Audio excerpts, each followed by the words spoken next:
If it's Thursday, breaking developments on 2 attacks on U.S. soil, as investigators say the New Orleans attacker who killed 14 people was 100% inspired by ISIS, as Bourbon Street reopens for the first time since the horrific rampage. Plus, new details on the Cybertruck explosion outside Trump Hotel in Las Vegas. Authorities identify the man who rented the vehicle as an active duty special forces soldier, as investigators say there's still no definitive link between the Vegas and New Orleans incidents. And new year, new Congress, new speaker. Ahead of tomorrow's vote, House Speaker Mike Johnson is fighting to hold on to the gavel and avoid the spectacle that kicked off the last Congress.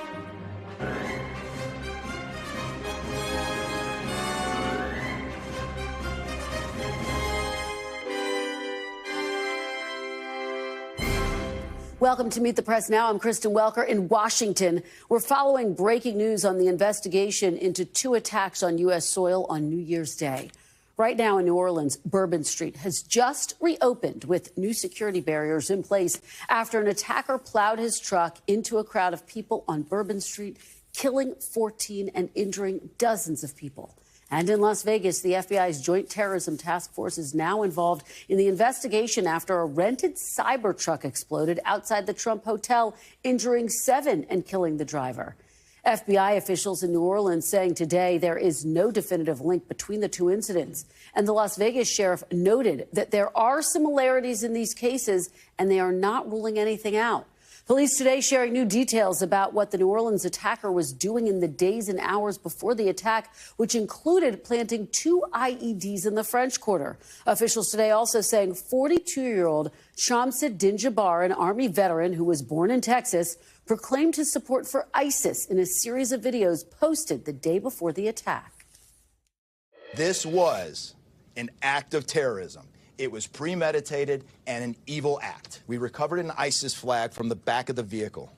Jabbar declared his support for the terrorist group on social media, as I stated before, as he made his way to New Orleans. That's the stuff in the coming days as far as that path to radicalization that we're really going to be digging into and making a priority of. So what I can tell you right now is that he was 100% inspired by ISIS.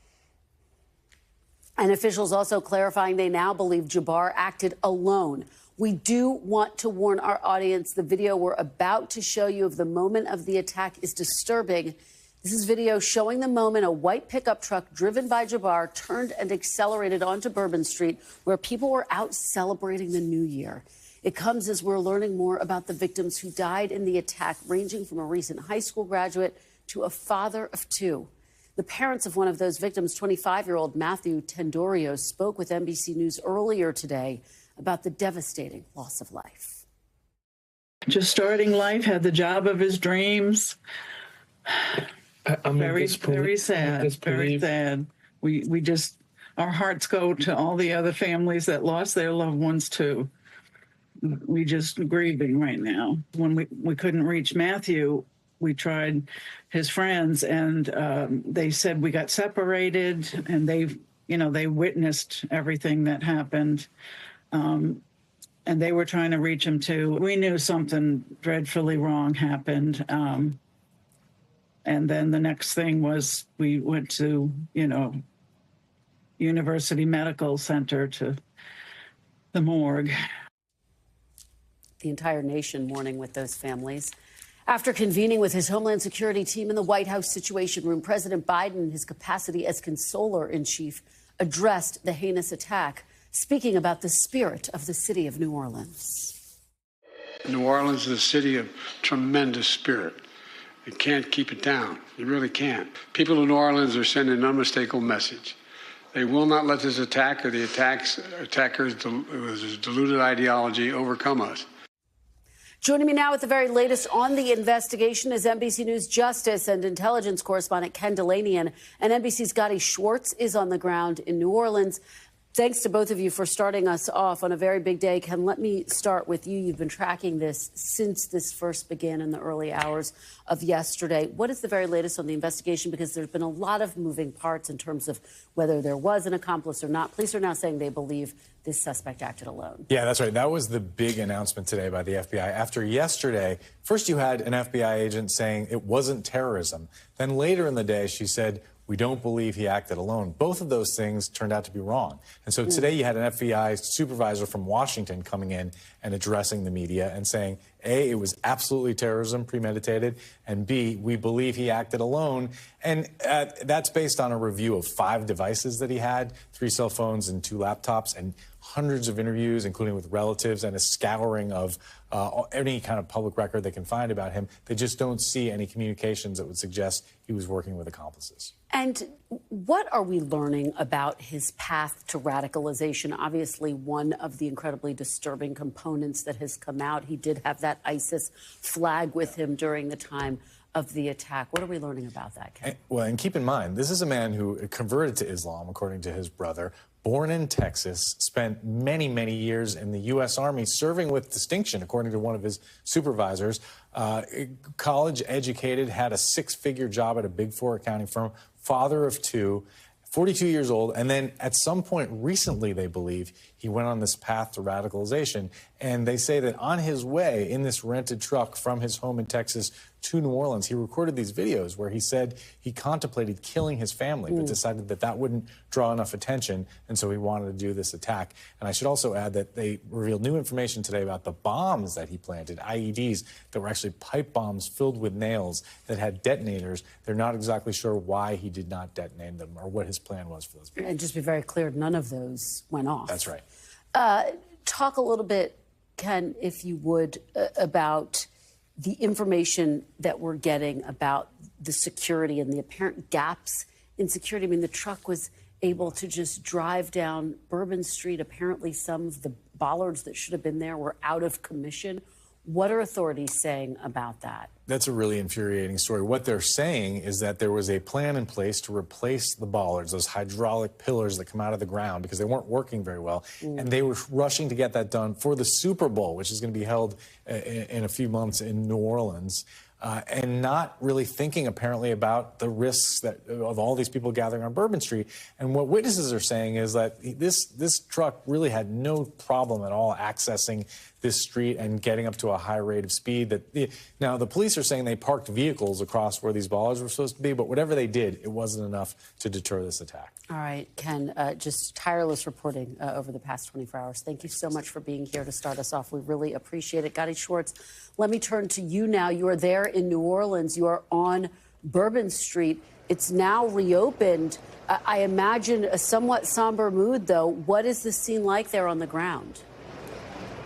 It's so interesting to hear you and Kindalanian speaking, because I'm standing exactly in the spot that police car was parked to try to prevent traffic from coming in. We've got Canal Street. Let me just swivel the camera over here. We've got Homeland Security investigations, a big bear cat here, and then you've got officers that are monitoring this intersection. But again, this intersection right here, this is where that police car was, and this is right where the truck came around, was able to get up on this curve. And we've been talking a lot about the bollards. There were no bollards here, but now there are these makeshift barriers, the temporary barriers. We're going to walk through. This is now Bourbon Street, completely reopened. We're going to work our way around here. It's a little bit of a makeshift memorial here for some of the victims, right next to these. These are new. These are temporary barriers that have been placed. There's 2 right there. There's 2 right here. And then there's this temporary wedge that's been placed here, too. All of this happening in the matter of the last probably 6 hours. We were told in some of those press conferences that the reason why this wasn't installed before is because they had problems with the hydraulics, and they were fearful that if something happened, if somebody was hurt in one of these crowds during the new year, they wouldn't be able to get an ambulance in here to get them out if these things weren't working. So that's why they didn't have one of those. But these, I mean, we've had no explanation as to why something as simple as this wasn't here on the sidewalk. Now, this is where that truck started to accelerate. It was an F-150 Lightning, an electric truck. We've all seen how quickly they can accelerate. The eerie thing about what we're hearing from witnesses is when you hear a car or a truck accelerate and pick up and get a lot of speed, there's almost like this rev of an engine. This one was an electric truck, so it was completely silent, and it picked up speed so quickly. Unfortunately, here and the next block is where most of the victims, the fatalities occurred. Then a little bit further down the way, people were starting to be able to get out of the way because they could hear the screams. But something that's very important to talk about, and it almost, if you're watching at home, it doesn't really fit. Being here, I gotta say, it does make sense. This is the Big Easy. We're hearing music, so if you don't mind, we're gonna walk by some of these musicians. They've been saying that this is part of the healing process here in New Orleans, is to come out with the trumpets. Louis Armstrong himself said music is a healer, and so we're just gonna swivel around. Some of the sounds of Bourbon Street as they're happening right now.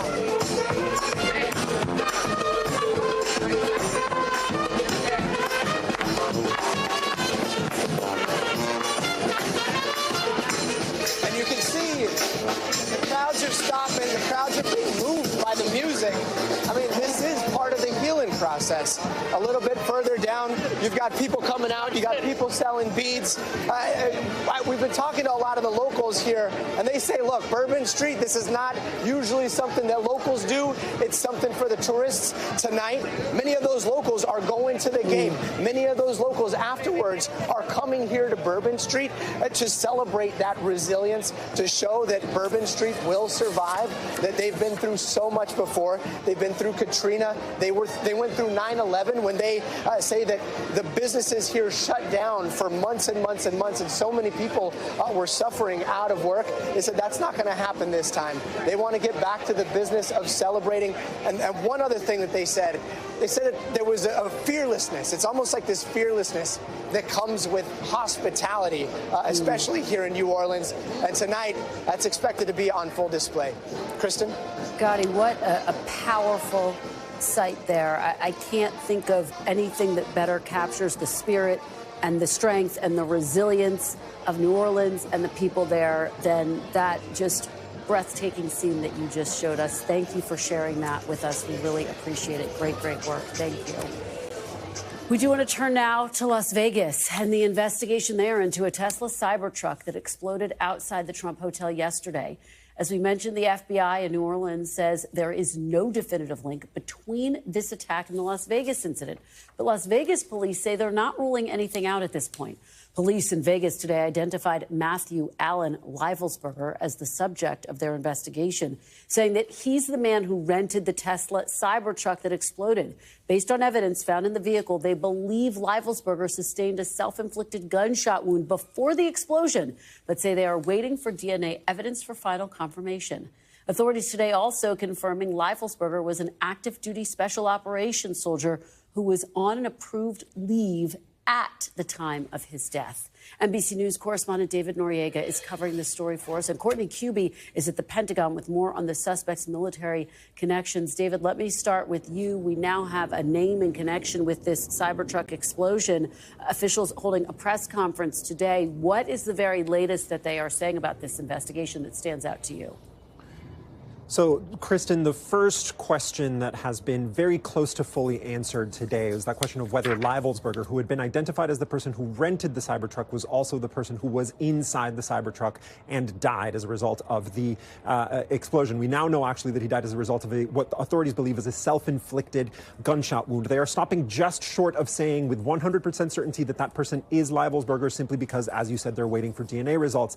But, even though his body was burned, in their words, beyond recognition, they do have a lot of evidence suggesting that it was him, and they do believe that it was him. For example, they found his IDs. The two firearms that they found inside the vehicle had been purchased by him. The ATF has records of that, and they have they were able to identify tattoos on the remains inside the vehicle that corresponded to tattoos that Leivelsberg was known to have. Now, the self-inflicted gunshot wound prior to the explosion in the car suggests that one of the motives behind this incident was suicide. When the authorities were asked at the press conference whether they considered that this was a, quote, suicide mission, the sheriff of the Las Vegas Metropolitan Police Department stopped just short of saying that. He said that he is comfortable saying this was a suicide, which was followed shortly thereafter by an explosion. They did find also a number of explosive elements inside the vehicle, all of which are sort of consumer products, though. So, fireworks, not even commercial grade fireworks, but consumer grade fireworks, and some other sort of explosive targets, for example, that you can buy at a sporting goods store, that kind of thing. A lot of those materials inside the car. The big missing question, Kristen, is motive. All right, David, thank you so much for that reporting. Really appreciate it. Courtney, let me turn to you. We know that Leibelsberger was in active duty special forces. What else do we know about his service? What can we glean about his background?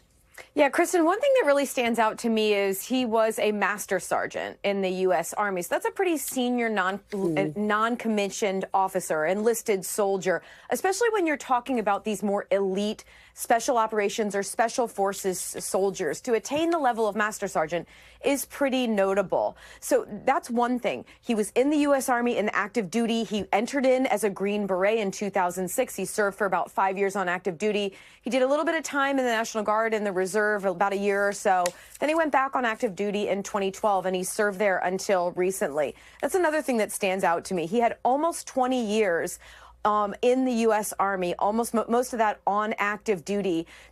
20 years is when a U.S. soldier or any U.S. service member is able to retire with a retirement from the U.S. government, from the U.S. military. So he was just shy of that when he, it appears, died in this explosion in the Tesla Cybertruck yesterday in Las Vegas. So those are two things. He had a number of deployments under his belt. It's somewhat unusual, frankly, to the Congo. He was in Ukraine in 2014, but he also had several deployments to Afghanistan. During that time, we know that he received several Bronze Star medals. Those are a very high-level combat award. At least one of those was with valor. Kristen, that indicates that he did serve in combat, that he did so, at least in certain cases, he served with merit and with valor.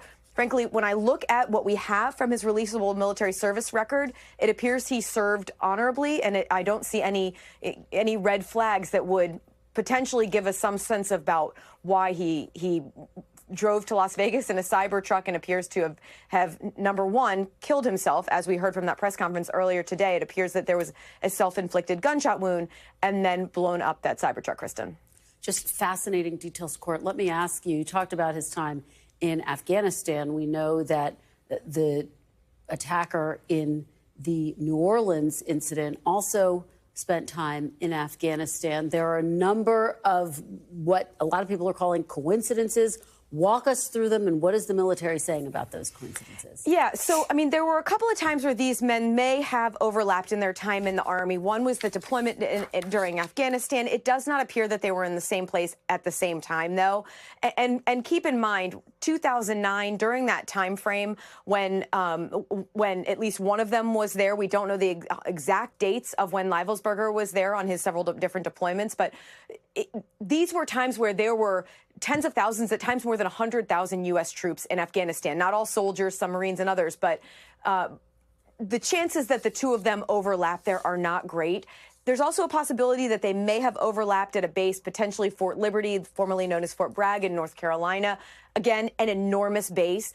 These two men had very different jobs in the Army. Even if they overlapped their service dates or locations, I doubt that they served with one another in any close way, Kristen. All right. Courtney, as always, fantastic reporting. Thank you so much for joining us. Really appreciate it. I want to bring in now terrorism expert Evan Coleman. He is also the founder and CEO of Cloudburst Technologies. Thank you so much for joining us. Really appreciate it. Let's dive right in. I want to pick up where we left off with Courtney. There's so much talk about these coincidences between these two incidents. Authorities saying at this point in time, the president saying there is no known connection. What are your takeaways when you hear about these potential overlaps that Courtney just laid out? Look, I think people see the same rental car app and they see 2 U.S. military servicemen and they start drawing links that I really don't think are there. There's a lot of differences between these 2 events.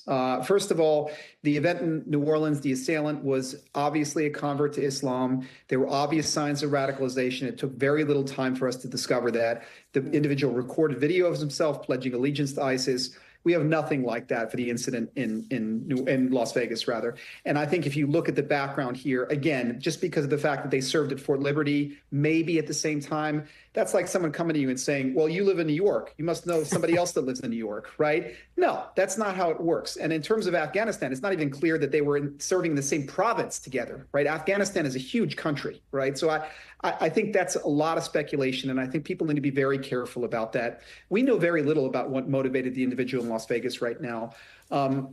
People are drawing conclusions based on the target, based on the, obviously the presence of Cybertruck.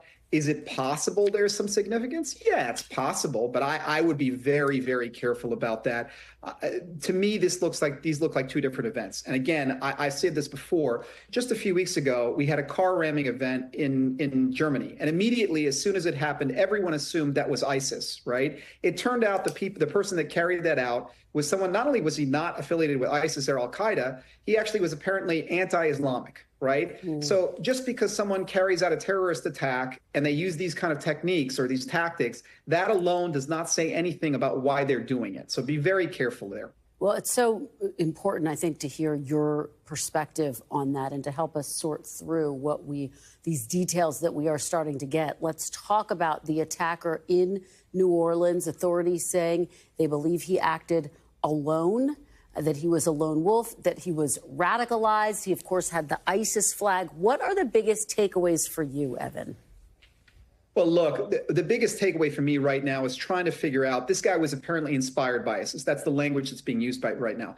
Did he have any direct contact with the group? Not that it necessarily makes any difference at this point, but it's good to know, to understand whether or not this person is a lone wolf or, honestly, really a lone nutcase, or whether or not this is someone who was being directly, organized by the organization, sent out directly.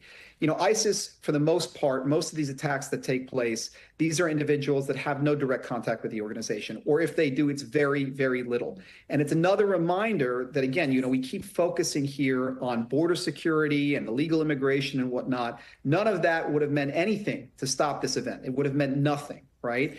And it's an important reminder because we keep looking at terrorists and expecting we're going to see the 9/11 hijackers. And that's not what terrorists look like nowadays. Most of the time, these individuals are native born in whatever country they're in. We've seen plenty of folks with ex-military, ex-police background, that kind of thing. These are people that do not fit the profile. And that's the whole point. That's why ISIS is trying to recruit them. That's why other terrorist groups are trying to recruit them. So if we keep looking to the border and to immigration with the idea that that's going to solve the problem, no, that's not going to solve the problem. That's not where these people are coming from. Like, the vast majority of terrorists these days are being recruited online. Why is that? Well, guess what? You set up a terrorist training camp. It's pretty obvious, right? The U.S. comes in, the U.S. Army, the U.S. Air Force, and they bomb it. That's what just happened a few weeks ago in Syria. A massive ISIS training camp was basically blasted out of commission, right? There's no way to import Americans into Syria or Afghanistan or anywhere else, import them, train them, and then send them out. So if you want to stop these folks, you have to understand how they're being recruited. They are being recruited virtually online. So if you really want to empower law enforcement to stop these events from happening or to try to prevent them from happening, the way is to give law enforcement the skills and the capabilities to be able to see what these folks are doing online. And right now, there's a challenge. They're using apps like Telegram, GemSpace, Rocket Chat. Not all of these applications, the people in charge are willing to listen to subpoenas, or they're willing to follow subpoenas from law enforcement, right? Not to mention they're not volunteering information either about the people that are using their platforms. As long as that persists, this is going to be an issue. And you can see it, not just in the U.S., but also in European countries where the same exact thing is happening. Well, and it's such an important point because you do have U.S. intelligence agencies who are warning about the threat of domestic terrorism attacks. How do you go about, and you're talking about these apps, is it about training? Is it about resources? What more needs to happen, Evan, to prevent these types of attacks from becoming the norm? Sure. I mean, part of it is technical, right? observing these apps, tracking them and stuff like that, part of it is a technical challenge. Part of it is also a legal challenge. Last summer, the CEO of Telegram was arrested when he arrived in France. A lot of people were wondering, why is it that the French government arrested him? He's a French national. And the answer likely is because of the fact that the French are extremely concerned about the idea of French nationals and other residents within the country of France being recruited by groups like ISIS. And that's what they wanted. And that's what we need. We need more pressure on the folks that are responsible for these applications, these software applications, to adhere to U.S. and European law. That will make a big change. All right. Evan Coleman, thank you so much for bringing your expertise to us today. We really appreciate your insights. Thank you. And we are following the investigations into both attacks very closely, and we'll bring you any updates as we get them. Coming up, a live report from the White House on how the current president and the incoming president are responding to the horrific attacks in New Orleans and Las Vegas. Plus, we'll speak to a New Orleans City Council member and Louisiana Attorney General about the investigation and what the Bourbon Street attack means for public safety protocols going forward. Stay with us. You're watching Meet the Press Now.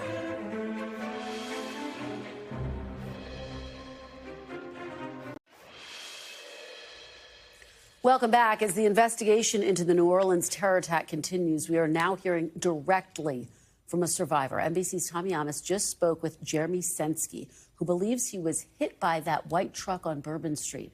Jeremy, who is paralyzed and uses a wheelchair, underwent surgery for broken femurs. He says his wheelchair was bashed into pieces, and he heard the gunfire. Take a look. I heard a massive noise, and I thought that something fell. And I turned around, and when I turned around, that's pretty much all that I remember until I was on the ground. And I came back, and there was this people screaming, and I was laying on the ground, and I saw all my wheelchair parts on the ground beside me. Somebody came, finally a cop, his name was Patrick, he came over, and he told me that there was a lot of people didn't make it, and they were dead, and I was lucky to be alive. And I kept asking for someone to help me and get me out of there. What a horrifying account. You can hear more of that emotional interview tonight on NBC Nightly News.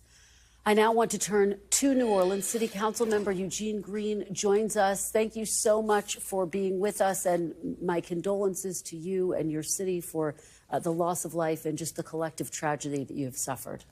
And I thank you and Meet the Press Now for giving us the opportunity here in our city to talk about what has happened and where we're moving from here. I do want to thank the nation for your outpouring of support to the city of New Orleans at this time, a very challenging time for us. We're a relatively small city. We're the Big Easy because that's the way we view life in many respects. But at this time, it's a challenge for us. But it's so important that we have the support of the people of our nation, and we appreciate it. You truly do. Our hearts are with you all, and I think I speak for the entire nation when I say that. Let me start with what is happening now there today. Bourbon Street reopening less than 48 hours after this attack, the Sugar Bowl moving forward today. Are you confident that both of these things will now be safe in the wake of this horrific attack? Kristen, I'm very confident because we're responding in a manner that you would expect us to respond to with such a tragedy having occurred. There is a law enforcement presence in the city right now that is unprecedented.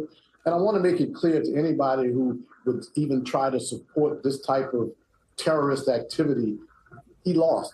Nothing was achieved. The Sugar Bowl is being held now 24 hours later. There are tens of thousands of visitors in our city who are at the game. Bourbon Street is reopened. There's music. People are enjoying themselves. The purpose of the terrorists in taking on Bourbon Street was to take on people who were having a good time. It was an attack on humanity. It didn't work. We are continuing to live the quality of life here in our city, and we're sharing with our nation as we continue to, as we've always done so. The terrorists did not win. The citizens, the good people are winning right now. And it's basically life is going to be back to normal, and we're going to continue to do those things that enhance our quality of life here in the city and also for our visitors. Councilmember Green, we are learning that the bollards in the area, which would have prevented a vehicle like that potentially from being able to drive straight down Bourbon Street, were out of commission. They were apparently being upgraded. To what extent should this be the focus of the investigation? And how concerned are you that on such a big night, on a holiday night, that there wasn't the proper security? Well, Kristen, I'm going to tell you that in a city such as ours, which hosts major events, I mean, certainly it's unfortunate. And my condolences to the family members of those who lost their lives. And my hope is that those who were injured will recover fully and quickly. We just recently hosted a major event, for example, the Taylor Swift concert, which was 3 nights of 50,000 persons a night, plus 10 more thousand visitors in the city. We are a city that has hosted successfully every year a Sugar Bowl. We've hosted 10 Super Bowls. We host every year the Essence Festival, the Bayou Classic Festival, the Jazz Festival. We are a city that has hosted successful Mardi Gras. How can I forget Mardi Gras, the biggest outdoor event, maybe second to the Carnival in Rio. The bottom line is that we have hosted so many events and they have been safe. I'm certainly sorry that what you saw happened a couple of days ago, but I do want to emphasize that as you see those flashing lights, that there was a flashing light, there was a police vehicle at the entrance to Bourbon Street and Canal, and who could have fathomed that someone would run over persons on the street, Canal Street, which was almost as crowded as Bourbon Street, and go down the street quietly, mowing down human beings as it was done. We've taken additional precautions. Certainly, I wish that we had bollards on the sidewalk. Those sidewalks are now going to be secure. But I want to emphasize that someone who is hell-bent on killing other people, someone who hates himself, someone who has created an ideology that he thinks means something, is going to be able to get around situations such as we had with the bollards there. I do remind the public, or maybe advise the public, that we had barricades on one street, Bourbon Street. We recognize the significance of it. The French Quarter is many more streets than Bourbon Street, and we've never had barricades because that's not our desire to limit access to that very important and very enjoyable area. We recognize that there are improvements that need to be made, and they're being made, but we are responding in a very appropriate and positive manner to make our citizens and visitors safer. Councilmember Green, just finally, what is your message to people who are preparing to come to your city for the Super Bowl? Should they feel safe? They should feel safe. I can tell you that we certainly have learned from this particular instance, but I want to let you know that the city of New Orleans, as I mentioned, I could go over those events again. We host annual events. We're soon to host a Super Bowl. We're soon to host, right now we're hosting a Sugar Bowl. There won't be an incident tonight. We'll host a Mardi Gras celebration, which starts on January the 6th and goes all the way through March. A lot of people don't know that Mardi Gras is basically a 2-month event. We bring in hundreds of thousands of people to our city. We are very concerned. We are a city that has experienced a bit through Hurricane Katrina. We were hit hard by the pandemic. We recognize the need to keep our visitors and our residents safe, and we have done so for the most part. This is an outlier event created by someone who hated themselves and who hated mankind, humanity. But the bottom line is that we're recovering, we're adjusting, and you can know that the city of New Orleans is safe. And we welcome visitors from throughout the world. And I thank visitors from throughout the world for expressing their support to our city at this time of challenge. Well, and those images that we see of Bourbon Street reopening, the music playing there already underscores the spirit of your great city. We thank you for joining us, Councilmember Green. And again, our thoughts are with you during this time of healing. Thank you. And thank you very much for your report and for your support. We really appreciate Meet the Press Now for giving us this opportunity to talk about the favorables relative to our city.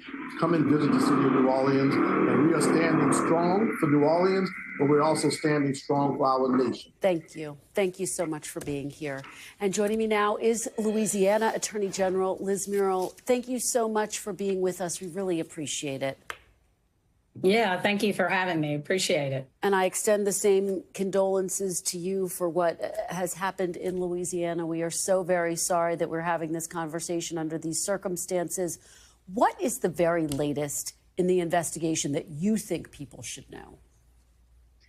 Well, yesterday we had information from the FBI that they believed that there were multiple actors that were still at large. And so, today they've confirmed that they do not believe that to be the case, that they believe this was a single individual actor, and that some of the information that had been received suggesting that other individuals might have been involved was just being misinterpreted. And so, a lot of activity over the last 36 hours, a lot of video that had to be reviewed, and a lot of other data.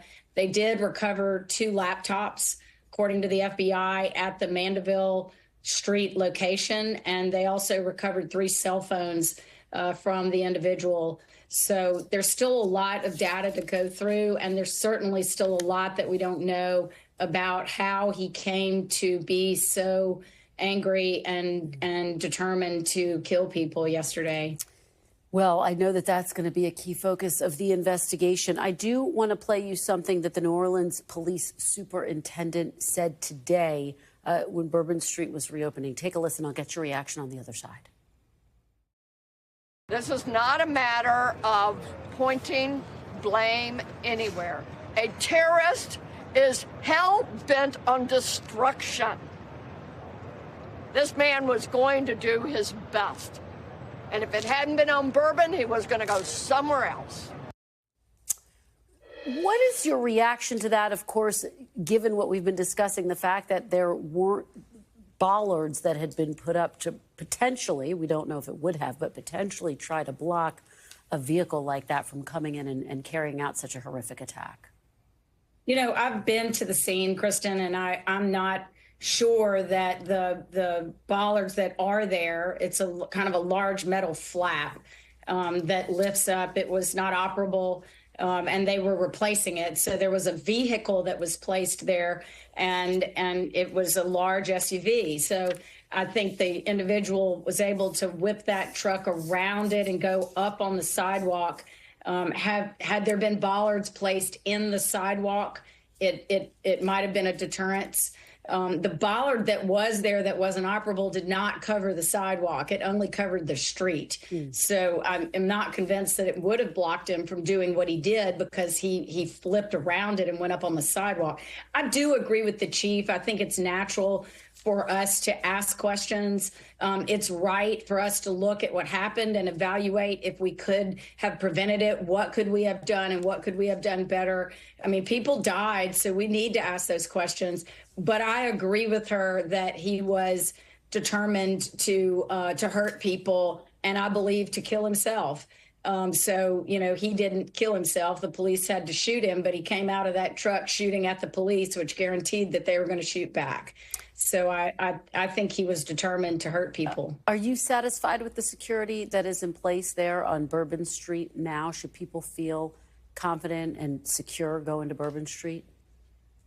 Oh, absolutely. I mean, I just got back from New Orleans, and, everywhere you look, there are police officers and SWAT teams. It is incredibly secure right now. And I believe that will continue through the Super Bowl and through Mardi Gras. You don't go through an event like this and not take a hard look at your vulnerabilities again, especially in light of what occurred, because you want to make sure that we don't have additional events that are quickly on the tail of this one. So, everyone's going to be taking a really hard look at that over the next weeks and months. But today, the city is more secure than it's ever been. We only have about less than a minute, but you've said the Sugar Bowl should have been delayed until Friday. Why is that? What are your concerns? And do you have security concerns about that event moving forward today? No, and it wasn't about security. It was simply because until yesterday evening, we still had bodies on the ground. So, it was just more about respect and making sure that law enforcement had the time to do what needed to be done to secure the scene. They did, in fact, have the time that they needed. People worked, incredibly hard. Our law enforcement personnel have been very, very hard at work. And I think, additional assets have been brought in by the FBI. But it was first, and it is first and foremost, a crime scene. And so, my first priority was to keep that the priority. But I did leave and walked, out with a lot of people who were streaming toward the Superdome to go to the game. And I felt, really comfortable with that, because it is getting us back to where we need to be. We needed to have the game and not bow to the threats of a terrorist event. All right, Louisiana Attorney General Liz Murrill, thank you so much for your perspective and all of your great information. We really appreciate it.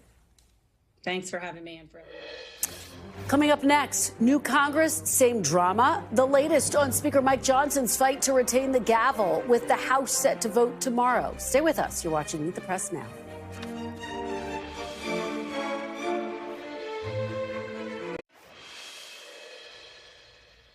Welcome back. We want to turn to the White House now, where President Biden met this afternoon with his Homeland Security team on the terror attack in New Orleans and vehicle explosion in Las Vegas. Here's what he said just moments ago. I directed my team to accelerate these investigations so we have answers to our unanswered questions. They're making every single resource available to get the job done. And we're going to share the facts as soon as I learn them so the American public doesn't have to wonder. NBC News senior White House correspondent Kelly O'Donnell joins us with the very latest from the White House. So, Kelly, we know the president got an update from his Homeland Security team on the investigation. What is the White House saying? Well, what's notable in some ways about the clip that you just played is the sense that President Biden feels an urgency to get answers and to accelerate the investigation. Now, in every case, when there is a matter of important national interest, they want the job done and they want it thorough. But you almost get a sense of how the clock is ticking with 2.5 weeks left in his term, that he would like to be in charge of getting that information out to the American people. So that photo also gives you a sense of no matter how the White House and in these final weeks is trying to plan for legacy events and things where they're doing important messaging, there you see the business of trying to get these answers with his key national security and Homeland Security team around him. The vice president also participated in that. Officials are saying that they're getting some answers now, as the president indicated that the FBI has learned more and there's more work to do. Separately, I've also learned that Jake Sullivan, the president's national security advisor, has been in touch with Michael Waltz, who will be Donald Trump's national security advisor in his second term in a couple of weeks. So there's some coordination that's going on as well. But certainly when you have two incidents and you have the kinds of issues that have been raised by this, with ISIS being involved, lots of questions about the motives still to be determined, there is a real sense of wanting to get answers as quickly as possible. Absolutely, Kelly. And on the point of President-elect Trump, yesterday, he did make multiple posts claiming that there was a link to the southern border in that attack in New Orleans. Here's part of what he posted, quote, "This is what happens when you have open borders with weak, ineffective, and virtually non-existent leadership. The DOJ, FBI, and Democrat state and local prosecutors have not done their job. They are incompetent and corrupt, having spent all of their waking hours unlawfully attacking their political opponent, me, rather than focusing on protecting Americans from the outside and inside." And it goes on and on and on. You get the point, Kelly. My question for you, though, of course, we have learned that the attacker was born in Texas. So has there been any retraction, any clarification from the transition team, from the president-elect himself? They've not addressed that, and what we really see is that he just adds more posts, which is very typical. You and I both covered the first term of President Trump, and we know that he's not one to back away from something. He will add more, and he did that in terms of referencing crime. But it's important that in these early hours, when the president-elect did some posting, and we're only in the first full day after this attack, that facts will evolve and change as new information comes together. The FBI had said there might have been indications of others involved because of what they had seen on video. And then we're declaring today that after reviewing that, they don't believe that's the case. Those were simply passersby. So for President Trump, he has information available to him through his team to gather more, and we'll have to watch to see how he uses it. All right, Kelly O'Donnell at the White House, thank you so much. We want to turn now to Capitol Hill, where a new Congress is coming to town tomorrow, but the same infighting in the House Republican Conference may cause some drama in tomorrow's Speaker election. With an ultra-narrow majority, any two House Republicans could potentially block Speaker Mike Johnson from the Speaker's gavel. Kentucky Republican Congressman Tom Massey is a hard no on Johnson. The one bit of good news for Speaker Johnson, he got a very public show of support from President-elect Trump earlier this week. Joining me now to discuss this is NBC News Capitol Hill correspondent Ali Vitale.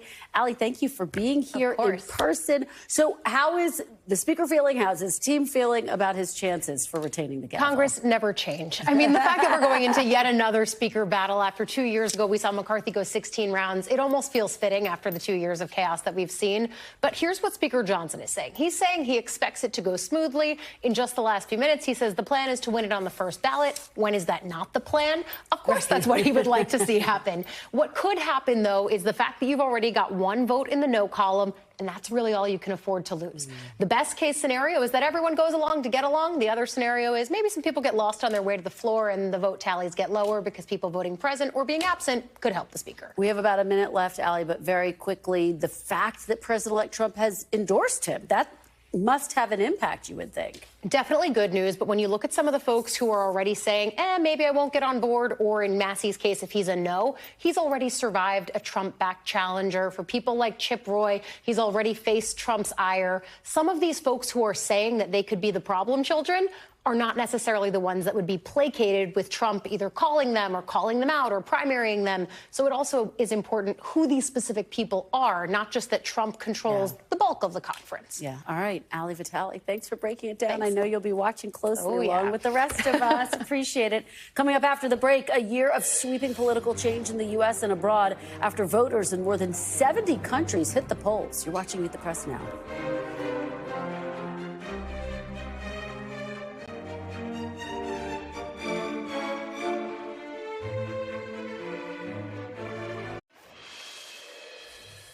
Welcome back. This new year will deal with the sweeping consequences from one of the biggest years yet in U.S. and global elections. In 2024, over 70 countries went to the polls. That's more than half of the world's population. NBC News International correspondent Matt Bradley takes a look at what drove voters to the polls all around the globe. From the U.S. to the EU, from India to Latin America and beyond, one thing ran true at the polls in 2024. It's the economy. Across Europe, rising cost of living, inflation, and anxieties around immigration spurred anti-incumbent sentiment. In this summer's European Parliament elections, the 27-nation bloc shifted to the right. The centrist coalition remains in power, but far-right parties made major gains. The surprising results prompting French President Macron to call a snap election at home. In the first round of elections, the far-right National Rally Party, led by firebrand Marine Le Pen, leapt into first place. Donatien Rouy at the Center for Strategic and International Studies says the party's ability to tap into the people's discontent with the economy and immigration was key to its recent success. The National Rally Party, the far-right party of Marine Le Pen, has seen an increase in its vote share significantly, election after election. And you can see the French electorate moving more in that direction.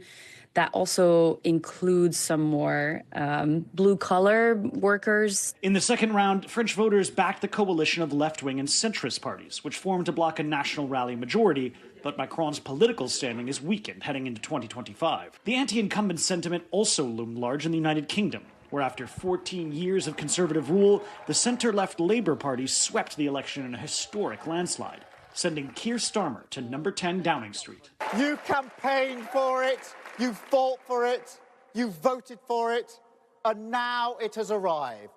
Change begins now. And Britain's veteran political disruptor Nigel Farage and his anti-immigration Reform UK party secured 5 seats in Parliament. In Romania, an unprecedented constitutional court decision reset November's presidential election results. The court annulled the first-round results days ahead of the runoff. There's some very serious allegations of foreign influence, particularly from Russia, into the election. Romania, a key NATO ally on the eastern flank, sharing a border with Ukraine. The documents that the Romanian intelligence services have declassified and shared with the court have convinced them that there's enough of a problem. The far-right candidate who won that first round called the decision a coup. It could be months before a new election there. Other countries saw challenges to single-party rule, reining in the power of the majority party. Driven by high unemployment, rampant corruption, and stark racial and economic inequality, South Africa's ANC party lost its outright majority, forcing a coalition government for the first time since apartheid. In India, the world's largest democracy, unemployment and inflation outweighed Prime Minister Narendra Modi's appeal to his base. His BJP party also fell unexpectedly short of an outright parliamentary majority, despite predicting a landslide victory. The editor-in-chief of Foreign Policy, Ravi Agrawal, says it's a good sign for democracy. It's healthy when people get to make choices that are unpredictable, are truly of their own volition, that lead to changes in trajectory, not just for a party or a government, but also for society. Mexico made history, electing its first female president, Claudia Sheinbaum. Me convertiré en la primera mujer presidenta de México. President Sheinbaum is facing down her country's major fiscal deficit, worsening cartel violence, and new pressure to stem the flow of migrants to the U.S. southern border. But now we have a new president in Mexico. I'm going to inform her on day one or sooner that if they don't stop this onslaught of criminals and drugs coming into our country, I'm going to immediately impose a 25% tariff on everything they send in to the United States of America. Violent crime concerns also dominated the elections in El Salvador, where populist President Nayib Bukele was re-elected in a landslide. The millennial leader's profile boosted by his TikTok account, where he has more followers than the total population of his country. Destruimos su clica y capturamos a más de 50 terroristas, incluyendo a su líder. Bukele's hardline approach to crime drastically cut the country's homicide rate, but his tactics blur lines into authoritarian rule. Will Freeman, fellow for Latin American Studies at the Council on Foreign Relations, says his tactics spark concerns about the erosion of democratic norms in this vulnerable region. This is a guy who's kind of made himself the face of a certain approach to crime in the region. Many people will know that he put 80,000 people in mega prisons during his first year and a half in office. Shocking, brutal, very little respect for law or due process. In Venezuela, President Nicolás Maduro faced one of the greatest challenges to his rule, with voters coming out to the polls in large numbers for the opposition. Maduro is clinging to power despite the United States and international observers saying he tampered with the vote. It wasn't a surprise that Maduro, the dictator, stole those elections, but it was still crushing. While in Russia, Vladimir Putin's decade-long rule remained unchallenged. Russia's election was barely an election. It was an election in name only. And I think what it tells me is that someone like Putin, he still cares about the fig leaf of democracy. For some reason, it matters to him. In Iran, years of sporadic vocal unrest that were met with harsh crackdowns made way for a reformist candidate, following the death of the country's hardliner president in a helicopter crash. However, the supreme leader's absolute authority serves as a significant obstacle to any meaningful change new President Masoud Pezeshkian can enact. Across the globe, economic challenges and social turbulence shaped the 2024 elections, and now heads of state are tasked with delivering on their campaign promises of change. I think leaders are going to look inward a lot more than they were before. They are going to hear people when they say that they're worried about inflation, they're worried about the hollowing out of rural societies, and they're worried about immigration, especially when it is illegal. I think countries and parties within them are hearing them. And our thanks to Matt Bradley for that comprehensive reporting. We are back tomorrow with more Meet the Press Now, but the news continues with Yasmin Vesuvian in for Hallie Jackson right now.